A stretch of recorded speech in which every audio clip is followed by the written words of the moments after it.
So you got an Audi and you have a problem. Francisco's Automotive. If you live in the city of Newport Beach and you have a problem with an Audi, you're right next door. Why should I go to Francisco's?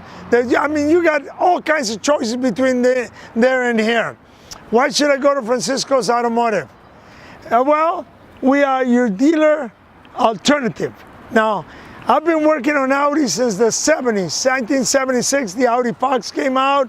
Then it came out with the Audi 5000. 1978, very well put together vehicle. In 1984, they kind of fell apart. They tried to keep up with Mercedes with the Audi 5000, and they just they went downhill for that.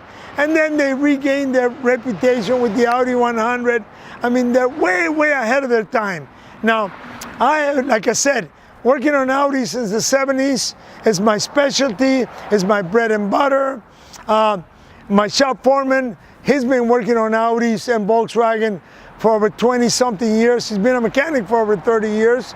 We have a Volkswagen Audi scanner, so we can do almost anything the dealer can do.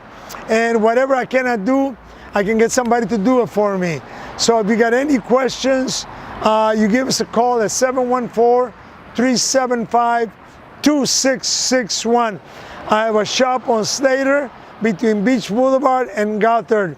Why should I go to Francisco's again? 3-year, 36,000-mile warranty. We hand wash every car. We hire master techs. If I don't know it, I find out for you. Give me a call with any questions. Again, thank you for watching the video.